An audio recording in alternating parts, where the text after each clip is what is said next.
Ng Independent Commission for Infrastructure ICI sa iba't ibang flood control project sa lalawigan ng Cebu. Lain itong suriin ang pagkakagawa, mga sira at ng matukoy at mapanagot ang mga nasa likod ng mga proyektong hindi napakinabangan sa panahon ng Bagyong Tino na nagdulot ng malawakang pagbaha. May report si Jessie Atienza ng PTV Cebu. Magkakasamang dumating sa Cebu sina retired PNP Chief General Rodolfo Azurin Jr., Baguio City Mayor Benjamin Magalong at DPWH Undersecretary Arthur Bisnar. Tumambad sa mga inspektor ng Independent Commission for Infrastructure o ICI ang mga sirang tinamo ng flood control project sa Sitio Elaya, Barangay Kotkot sa bayan ng Liloan. Nabiyak ang ilang bahagi ng istruktura, may iilang sheet pile ang nakatayo pa. Agad pinagpaliwanag ng ICI ang mga engineers na may hawak ng proyekto. Ang ginagawa natin is we invite yung mga engineers, di ba? So yung ginawa natin ngayon is just a physical investigation. Nakita natin yung effect. So maiiwan yung mga engineers na dala-dala namin from Manila para i-check ngayon kung nasunod ba yung standard. Nagtungo din sa iba pang flood control projects sa Talisay City, Cebu City, Mandaue City at Bayan ng Compostela ang ICI na nagtamo din ng mga sira at bitak. Kabilang ang isang flood control project sa Compostela na ayon sa ICI, ang kontraktor ay pagmamay-ari ng mag-asawang Diskaya. Ipinasuri agad ng ICI kung may insurance sa mga nasirang proyekto upang maipaayos agad. Sa lahat siguro ng mga binisita natin, puro badly damage eh.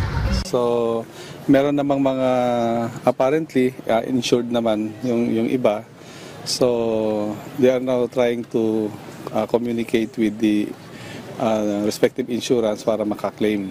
Ang ano lang doon is tinatanong ko nga kanina kung kasama ba yung acts of God doon sa insurance. Otherwise, kung hindi kasama at hindi covered ng insurance, definitely ang magsho-shoulder ng repair is yung contractor. Tiniyak naman ng ICI na may mapapanagot na mga sangkot sa mga questionableng flood control project sa Cebu at maging sa ibang bahagi ng bansa na lubhang nakaapekto sa buhay ng mga mamamayan at kumitil din sa buhay ng mga tao. Definitely, kaya nga ongoing ang investigation na pinatawagan ng ating Pangulo, di ba?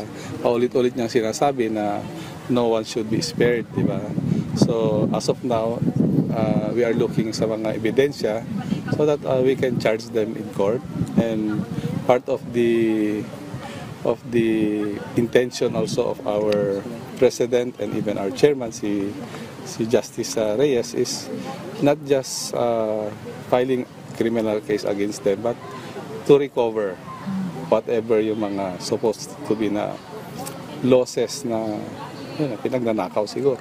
Ang hinihingi lang mo natin ay support para magkalapaho tayo ng maraming ebidensya para mapadali po ang pagsasampa natin ng kaso sa lahat po ng mga responsible po dito. Nakatutok sa pagsusuri sa ngayon ng ICI sa mga proyekto ng top 15 na contractors na pinangalanan ni Pangulong Ferdinand R. Marcos Jr. Kabilang sa kanilang tinitignan ang mga questionableng proyekto na isinusumbong sa kanila ng taong bayan. Mula sa PTV Cebu, Jessie Atienza para sa Pambansang TV sa Bagong Pilipinas.